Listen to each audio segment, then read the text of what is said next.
வணக்கம். நான் உங்கள் அன்பான சயின்டிபிக் வேதிக் அஸ்ட்ராலஜர் அஸ்ட்ரோரஞ்சி பேசுகிறேன். நல்லது நினைப்போம், நல்லதே நடக்கும்.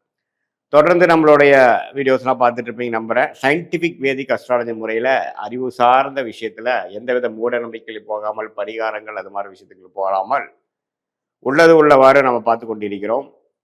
அதாவது போன ஜென்மத்தில் செய்த பாவ புண்ணியங்களுக்கு ஏற்ப இந்த ஜென்மத்தில் நம்ம இருக்கக்கூடிய பிறவியில் எத்தகைய சாதகமான பலன்கள், சாதகமற்ற பலன்கள் எப்படி அந்த கர்ம பலன் நம்ம வாழ்க்கையில உருவெடுத்து வருகிறது.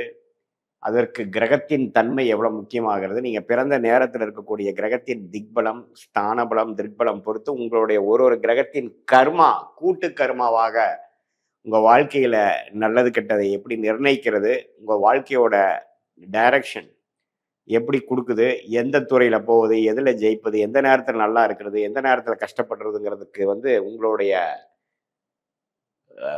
பிறக்க காலத்தில் இருக்கக்கூடிய தன்மை எப்படி இருக்குங்கிறது பார்க்கும் பொழுது இந்த வீடியோவில் மகர ராசியில பிறந்த நீங்களா இருந்தாலும், மகர லக்னத்துல பிறந்தவர்களா இருந்தாலும் உங்களுடைய கர்ம பலன் எப்படி செயல்பட போகிறது, எந்த கிரகம் முக்கியமான ஒரு கிரகமாக எந்த ஆதிபத்தியத்தை கொடுக்கிற மாதிரியும், எந்த கிரகம் ஒரு கவனத்துக்குரிய இருக்கக்கூடிய தசாபுக்திகளாக இருக்கிறது, எந்த கிரகம் எந்த கர்மாவை கொடுக்க கடமைப்பட்டிருக்குதுங்கிறது மகர லக்னம் மகர ராசிக்காரர்களுடைய உங்களுக்கு நம்ம கொஞ்சம் டீட்டெயிலாக பார்க்க போகிறோம். அதுக்கு முன்னாடி சேனலுக்கு ஃபர்ஸ்ட் டைம் வரவங்க மறக்காமல் சப்ஸ்கிரைப் பண்ணுங்கள், ஃப்ரெண்ட்ஸ் அண்ட் ரிலேட்டிவ்ஸ்க்கு ஷேர் பண்ணுங்கள்.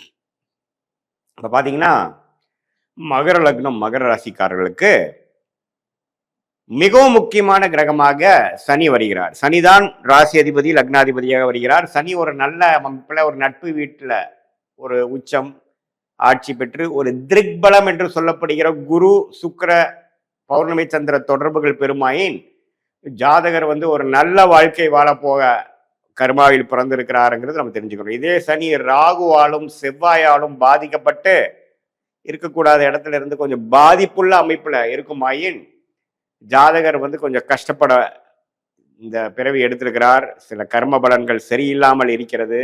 அது என்ன அந்த கிரகத்தின் திசையில வருங்கிறது நம்ம டீட்டெயிலாக பார்க்குறோம். ஸோ சனியின் அமைப்பு உங்கள் ஜாதகத்தில் மிகவும் முக்கியமான ஒரு அமைப்பாக மகர லக்னம் மகர ராசியில் பிறந்த உங்களுக்கு மிகவும் முக்கியமான கிரகமாக வருகிறது. அதை பார்க்கணும். அது திக்பலத்தோடு இருக்கா, திக்பலத்தில் இருக்கா, எத்தகைய தன்மை இருக்கு, பக்கத்துல டிகிரி என்னென்ன டிகிரியில என்னென்ன கிரகங்கள் இருக்காங்க, அந்த என்னென்ன கிரகங்கள் பார்க்குது அந்த சனியை, அது எல்லாம் மிகவும் முக்கியமாக இருக்கிறது. சனிக்கு அடுத்தபடியான மிகவும் முக்கியமான கிரகமாக சுக்கிரன் வருகிறார். சுக்கிரன் தான் ராஜயோகாதிபதியாக மகர லக்னத்துக்கு எல்லா நன்மைகளும் ஜாதகருக்கு கொடுக்க கடமைப்பட்ட ஒரு கிரகமாக வருகிறார். 5ஆம் வீட்டு அதிபதியாகவும் 10ஆம் வீட்டு அதிபதியாகவும் வருகிறார். சுக்கிர திசை வந்துட்டாவே மகர லக்னத்துக்கு நல்ல யோகத்தை கொடுக்கக்கூடிய அமைப்பு இருக்கு. நம்ம சிலது கேள்விப்பட்டிருப்போம், உனக்கு என்னப்பா சுக்கிர திசை நடக்குதுன்ட்டு. அது எல்லா லக்னத்தையும் எல்லா ராசிக்கும் அது வேலை செய்யாது. கும்பலக்னம் கும்பராசி, கன்னி லக்னம் மிதுன லக்னம், அது 4 லக்னத்துக்கு தான் நல்ல அமைப்பை கொடுக்கக்கூடிய ஒரு அமைப்பு இந்த சுக்கிரன் கொடுக்குறாரே ஒழிய மற்ற லக்னத்துக்கு இல்லை. ஸோ அப்படிங்கிறப்ப சுக்கிரன் மிகவும் முக்கியமான கிரகம். ஓரளவுக்கு நல்ல தன்மையில குருவின் 5ஆம் பார்வை, பௌர்ணமி சந்திரனின் பார்வை, நட்பு வீட்டில் உச்சம் பெற்று சுக்கிரனோட வீட்டிலே இருந்து எந்தவித சனி செவ்வாய் ராகு கேதுவோட இருந்தாலும் தவறில்லை. சனி செவ்வாய் ராகுவோட சேராமல் தனித்திருந்து நல்ல திட்பலத்தோடு இருந்தா அருமையான ஒரு கர்ம பலன்ல பிறந்திருக்கீங்கன்னு தெரிஞ்சுக்கணும். சுக்கிர திசை வருமாயின் கொடுத்து வச்ச மகராசனாக இருக்கக்கூடிய கொடுத்து வச்ச மகராசியா இருக்கக்கூடிய அமைப்பு உண்டு. நல்ல வேலை, தொழில், பண வசதி, மாளிகை, சொகுசு வாழ்க்கை, இது எல்லாமே கொடுக்க கடமைப்பட்ட ஒரு கிரகமாக சுக்கிரன் வருகிறார். இது ராகு செவ்வாய் சனியால் பாதிக்கப்படும் பொழுது கொஞ்சம் அந்த யோகங்கள் குறையப்படுகிறது, பாதிக்கப்படுகிறதுங்கிறத நீங்க தெரிஞ்சுக்கணும். ஸோ உங்க ஜாதகத்தில் சுக்கிரன் எப்படி இருக்கான்னு பாருங்க. உச்சம் மீனத்துல உச்சம் பெற்று இருந்தாருன்னா டாப். அதே சமயத்துல எப்பவுமே ராஜயோகாதிபதி பலம் வாய்ந்ததாக இருக்கிறது நம்ம நல்லது. உச்சம் பெறுவது நல்லது, ஆட்சியில இருக்கிறது நல்லது.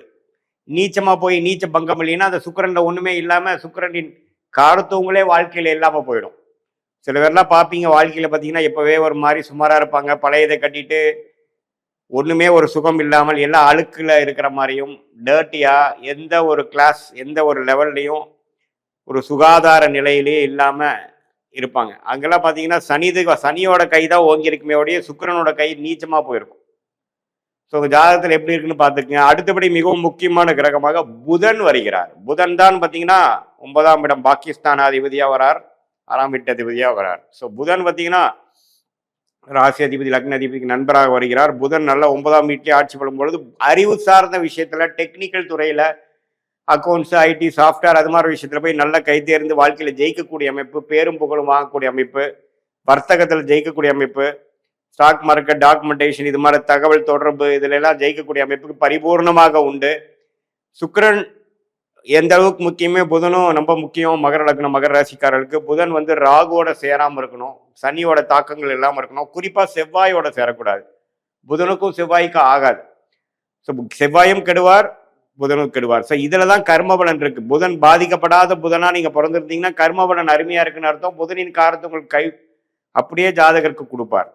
ராகுவோட சேரக்கூடாது. ஸோ இப்படிலாம் இருக்கும் பொழுது, ராகுவோட சேரும் பொழுது, புதன் திசை வரும் பொழுது சிலதெல்லாம் வந்து போற மாதிரி இருக்கும். கையில நம்ம ஒரு சொத்து பத்து வாங்கினாலும் தக்க வச்சுக்க முடியாது. கர்மபலன்ல பாதிப்பு இருக்குன்னு அர்த்தம். ஸோ இந்த கர்மபலன் பார்க்கும் பொழுது கிரகங்கள் பாதிப்பு இல்லாமல் இருக்கும் பொழுது நல்ல கர்மாவும், கிரகங்கள் பாவகிரகத்தினால் பாதிக்கப்படும் பொழுது கர்மா கொஞ்சம் பிரச்சனைக்குரிய ஒரு கர்மாவாகவும் இருக்குங்கிறத நீங்க தெரிஞ்சுக்கணும். அடுத்தபடி மிக முக்கியமான கிரகம், வரக்கூடாத கிரகம், பார்க்கக்கூடிய ஒரு தசையிலேயே கவனமா இருக்க வேண்டிய தசை வந்து சூரிய தசை. அட்டமாதிபதியாக வருகிறார். சூரியன் வந்து ஓரளவுக்கு நல்ல தன்மையிலிருந்து குருவோட பார்வையிலையோ, ஒரு சுபரோட வீட்லேயோ, சுக்கரனோட அஸ்தங்க பண்றதோ அது மாதிரிலாம் இருந்துட்டாருன்னா ஓரளவுக்கு பாதிப்பு இருக்காது. மறைமுக விஷயத்துல இன்கம் வரும். ஆனா சூரியனே சனியோட சேர்ந்து, சனி பார்வை பார்த்து ராகு கேதுகளோட சேர்ந்து இருக்கும் பொழுது சூரியன் பாதிக்கப்படும். ஸோ அப்படிங்கிறப்போ அட்டமாதிபதி பயங்கரமான கொடுமை கொடுக்கும். உடல் உபாதைகள், அசிங்கம், கேவலம், இக்கட்டான சூழ்நிலை, நோய் அது மாதிரி விஷயத்தை கொடுக்கக்கூடிய அமைப்பு சூரிய திசை மகர லக்னம் மகர ராசிக்காரர் கொடுத்துருவாரு. உங்க ஜாதகத்தில் சூரியன் எப்படி இருக்கிறது ரொம்ப முக்கியம். அந்த கவனமாக இருக்கக்கூடிய ஒரு தசையில சூரிய திசை மிகவும் முக்கியமானது. அடுத்தபடியாக ஓரளவுக்கு நியூட்ரலா வரக்கூடிய கிரகங்கள் பார்த்தீங்கன்னா குரு. குரு 2, 3க்கும் 12 கூடியவர். ஓரளவுக்கு நல்ல அமைப்பு இருக்கும் பொழுது தவறில்லாத ஒரு அமைப்பு கொடுக்கும். பட் சுக்கிரன் புதன் அளவுக்கு கொட்டி கொடுக்கக்கூடிய அமைப்பு குருவுக்கு இல்லை. ஸோ குரு வந்து ஓரளவுக்கு நியூட்ரலா இருக்கும் பொழுது நல்ல ஒரு அமைப்பு கொடுக்கும். புத்திர விஷயங்களை, பேங்கிங் செக்டார், ஃபினான்ஷியல் செக்டார், சொல்லி கொடுக்கும் வேலை அது மாதிரி விஷயத்துல 2, 10, 2ஆம் இடம் 10ஆம் இடம் சம்மந்தப்படும் பொழுது நல்ல அமைப்பு கொடுக்குது. குருச்சந்திர யோகத்தில் இருக்கிறப்ப டாப்பு. ஸோ இது மாதிரி நல்லா இருக்கும். இதே குரு ராகு பிடியில் மாற்றி இருந்தார்னா புத்திர தோஷங்கள், குழந்தைகள் விஷயத்துல சரியில்லை, நிதி விஷயத்துல சரியில்லை, அது மாதிரி குடும்பம் அமைவதில் பிரச்சனை, அது மாதிரி விஷயங்களை கொடுத்துரும். ஸோ குரு உங்க ஜாதகத்தில் எப்படி இருக்காருன்னு பார்த்துக்குங்க. அதே சமயத்திலே செவ்வாய் ஓரளவுக்கு நியூட்ரலான பிளானட் தான்.